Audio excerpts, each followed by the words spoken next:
नमस्कार दोस्तों, स्वागत है आपका आज के मुख्य समाचार में। सबसे पहली बड़ी खबर में आपको बताएंगे सवे में सपा की जीत का दावा। इसी के साथ दूसरी बड़ी खबर में जिक्र होगा कि कांग्रेस महासचिव प्रियंका ने शिक्षा और रोजगार मुद्दे पर सीएम योगी को घेरा। कहा 5 वर्षों में यूपी में 16.5 लाख युवाओं की नौकरियां गईं। तीसरी बड़ी खबर में आपको बताएंगे कि बीजेपी पर ओम प्रकाश राजभर ने किया बड़ा दावा। कहा टिकट मांगने के लिए कई मंत्री और सैकड़ों विधायक घूम रहे हैं। दोस्तों, हर एक खबर की गहराई में आपको ले जाएंगे, लेकिन उससे पहले अगर आपको भी ऐसा लगता है कि भाजपा की उल्टी गिनती शुरू हो चुकी है तो आप अभी इस वीडियो को लाइक कीजिए और इस लाल बटन को दबाकर चैनल को सब्सक्राइब करके घंटी बजाइए और कमेंट में लिखे जय हिंद। सवे में सपा की जीत का दावा। जी हाँ दोस्तों, डीबी लाइव के ओपिनियन पोल के नतीजे बताते हैं कि इस बार यूपी में अखिलेश यादव के नेतृत्व में सपा की सरकार बन सकती है। सपा को 203-211 सीटें मिल सकती हैं। वहीं भाजपा को 144-152 सीटें लेकर विपक्ष में बैठना पड़ सकता है। बीएसपी को 12-20 सीटें मिलने का दावा किया गया है, तो वहीं कांग्रेस को भी 19-27 सीटें मिल सकती हैं। दूसरी एजेंसियों के मुकाबले डीबी लाइव के सर्वे में एसपी, बीएसपी और कांग्रेस को सबसे अधिक और भाजपा को सबसे कम सीटें दी गई हैं। चलते हैं अगली खबर की तरफ। कांग्रेस महासचिव प्रियंका ने शिक्षा और रोजगार मुद्दे पर सीएम योगी को घेरा। कहा 5 वर्षों में यूपी में 16.5 लाख युवाओं की नौकरियां गईं। जी हाँ दोस्तों, कांग्रेस नेता प्रियंका गांधी वारा ने मंगलवार को उत्तर प्रदेश में रोजगार और शिक्षा के मुद्दों पर योगी आदित्यनाथ सरकार पर बड़ा आरोप लगाया। एक मीडिया रिपोर्ट का हवाला देते हुए उन्होंने कहा कि यूपी में पिछले 5 वर्षों में 16.5 लाख युवाओं ने अपनी नौकरी खो दी और 4 करोड़ लोगों ने नौकरी की उम्मीद छोड़ दी। उन्होंने युवाओं से आगामी विधानसभा चुनावों में इस मुद्दे पर सरकार को कड़ा जवाब देने का आह्वान किया।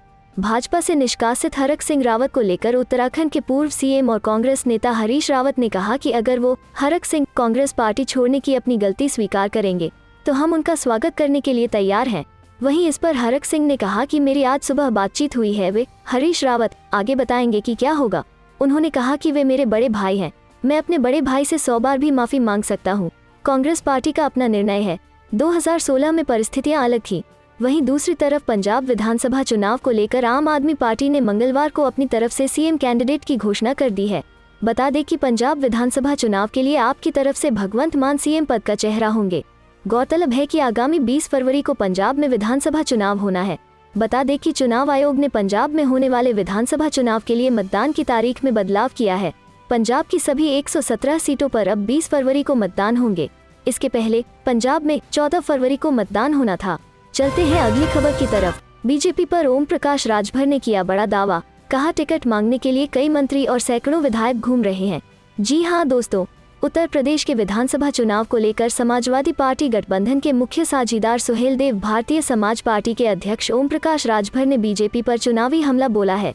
जहां पर राजभर ने मंगलवार को कू ऐप पर एक मैसेज में दावा किया कि बीजेपी इतनी कमजोर हो गई है कि उनसे टिकट मांगने के लिए कई मंत्री और विधायक भी आ रहे हैं। हालांकि इस मैसेज के पोस्ट होते ही ऐप पर राजभर के पक्ष और विपक्ष में प्रतिक्रियाएं आने लगी। दरअसल सुहेलदेव भारतीय समाज पार्टी के अध्यक्ष राजभर समर्थकों ने जहां विधानसभा चुनाव 2022 के चुनाव में उनकी जीत सुनिश्चित बताते हुए उनके दावे को संकेत बताया है, वहीं कई विरोधियों ने उनके दावे को झूठा करार दिया। इस दौरान कई लोगों ने मैसेज ऐप के जरिए लिखा कि आगामी 10 मार्च के बाद उन्हें अपने इन बयानों और सपा के साथ जाने पर हार का मुंह देखना पड़ेगा। बता दें कि बीते दिनों उत्तर प्रदेश की राजनीति में दलबदल करने वाले नेताओं की बाढ़ सी आ गई। वहीं विधानसभा चुनाव के मद्देनजर अपने अपने राजनीतिक गणित को साधने में बीजेपी, सपा, बसपा, कांग्रेस सहित कई छोटी पार्टियां भी अपना भविष्य तलाश रही है। इसी क्रम में कई नेता अपनी पार्टी छोड़कर इधर से उधर जा रहे हैं। इस दौरान योगी सरकार में मंत्री रहे 3 मंत्री और 1 दर्जन से ज्यादा विधायक भी शामिल रहे। वहीं समाजवादी पार्टी अध्यक्ष अखिलेश यादव और उनके सहयोगी दलों के नेता बीजेपी पर मची इस भगदड़ को उसकी कमजोरी बता रहे हैं। ऐसे में ओम प्रकाश राजभर द्वारा किया गया पोस्ट भी इसी की कड़ी माना जा रहा है। गौरतलब है कि समाजवादी पार्टी से हाथ मिलाने के बाद ओम प्रकाश राजभर गठबंधन के पक्ष में लगातार मोर्चाबंदी करने में जुटे हुए हैं। वहीं गठबंधन के बाद उन्होंने यहां तक कह दिया था कि अगर अखिलेश उन्हें एक भी सीट नहीं देते तब भी वो उनके साथ रहेंगे। हालांकि अभी हाल ही में आजाद पार्टी के चीफ चंद्रशेखर आजाद रावण से सीटों को लेकर सपा के विवाद के बाद ओम प्रकाश राजभर चंद्रशेखर आजाद को अखिलेश यादव से बात करने की बात कहते हुए नजर आए थे। चलते हैं अगली खबर की तरफ। चन्नी के करीबी के घर छापे पर भड़के राहुल। कहा बीजेपी का पसंदीदा हथियार, हमें कोई डर नहीं।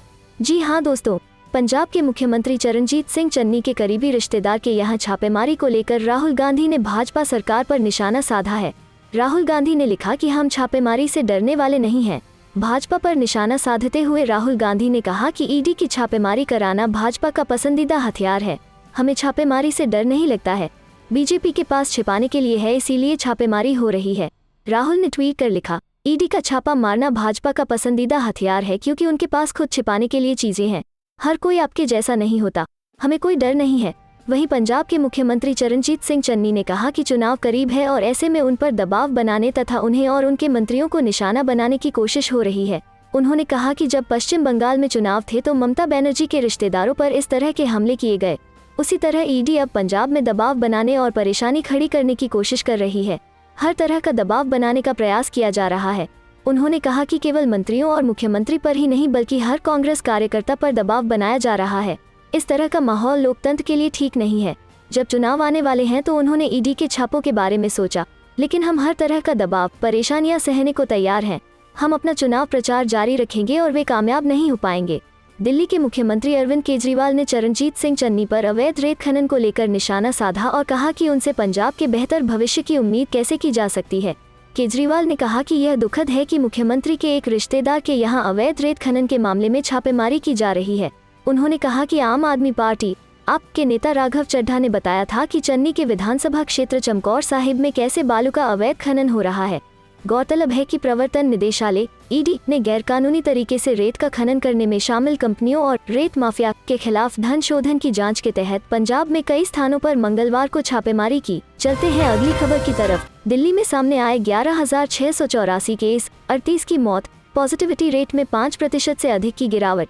जी हाँ दोस्तों, आज दिल्ली में कोरोना वायरस से संक्रमित 11,684 नए लोग मिले, जबकि 38 संक्रमितों की मौत हुई है। पॉजिटिविटी रेट में 5.52% की गिरावट दर्ज हुई है और यह 22.47% पर पहुंच गया है। दिल्ली में सोमवार को संक्रमण दर 27.99% था और 12,527 नए मामले आए थे। सोमवार को 50,002 नमूनों की जांच की गई थी, जबकि रविवार को 44,762 नमूनों का परीक्षण किया गया था। राष्ट्रीय राजधानी में अस्पतालों में कुल 2,730 मरीज भर्ती हैं, जिनमें से 139 वेंटिलेटर पर हैं। बुलेटिन के मुताबिक दिल्ली में कुल मामले बढ़कर 17,34,181 पर पहुंच गए हैं, जबकि कोविड के कारण मरने वालों की संख्या 25,425 पहुंच गई है। दिल्ली में संक्रमण का इलाज करा रहे मरीजों की संख्या 78,112 है, जबकि 63,432 मरीज घर में आइसोलेट हैं। वहीं मुंबई में 6,149 नए मामले सामने आए हैं और हालांकि आज केस में बढ़ोतरी हुई है और कल के मुकाबले यह 193 ज्यादा है। वहीं 7 व्यक्ति की मौत कोरोना से हुई है। विशेषज्ञों का कहना है कि दिल्ली और मुंबई में कोरोना का पीक आ चुका है, इसलिए यहाँ मामले स्थिर हो चुके हैं और केस घट रहे हैं। मार्च तक पूरे देश में कोरोना की तीसरी लहर के खत्म होने की संभावना है। आज केंद्र सरकार ने राज्यों और केंद्र शासित प्रदेशों को पत्र लिखकर यह कहा है कि वे जांच को बढ़ाएं। इसकी वजह यह है कि देश के कई इलाकों में कोरोना का संक्रमण बढ़ रहा है। वहीं कोरोना गाइडलाइन में आईसीएमआर ने स्टेरॉयड को नहीं लेने की सिफारिश की है। इसकी वजह यह बताई जा रही है कि ये माइल्ड लक्षण वाले मरीजों को फायदा नहीं करता है। यूपी में भाजपा के 25 उम्मीदवारों पर आपराधिक case, deputy CM Keshav Prasad का भी नाम, बताया क्यों दिए टिकट। जी हाँ दोस्तों, भाजपा ने यूपी की 105 सीटों पर अपने उम्मीदवारों का ऐलान किया है। इनमें से कुल 25 उम्मीदवार ऐसे हैं जिनके नाम पर आपराधिक मुकदमा दर्ज हैं। चुनाव आयोग के नियमों के मुताबिक पार्टी ने उत्तर प्रदेश भाजपा की वेबसाइट पर इन उम्मीदवारों के नाम जारी किए हैं। आपराधिक मुकदमे वाले उम्मीदवारों में सबसे बड़ा नाम डिप्टी सीएम केशव प्रसाद मौर्य का है।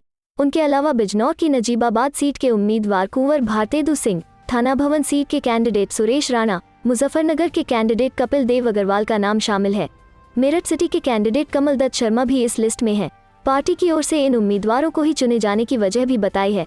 अपनी वेबसाइट पर केशव प्रसाद मौर्य को उम्मीदवार के तौर पर चुनने की वजह बताते हुए भाजपा ने कहा, वो सिटिंग विधायक हैं और राज्य के डिप्टी सीएम हैं। पूर्व में सांसद और प्रदेश भाजपा के अध्यक्ष रहे हैं।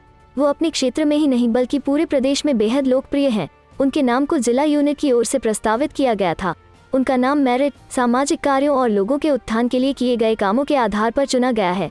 यही नहीं, उनके अलावा बिना किसी आपराधिक मुकदमे वाले लोगों को न चुने जाने की वजह भी पार्टी ने बताई है। पार्टी ने वेबसाइट पर जारी किए गए घोषणा पत्र में बताया है, वो मौजूदा विधायक और डिप्टी सीएम हैं। वो अपने विधानसभा क्षेत्र से लंबे वक्त से जुड़े हैं।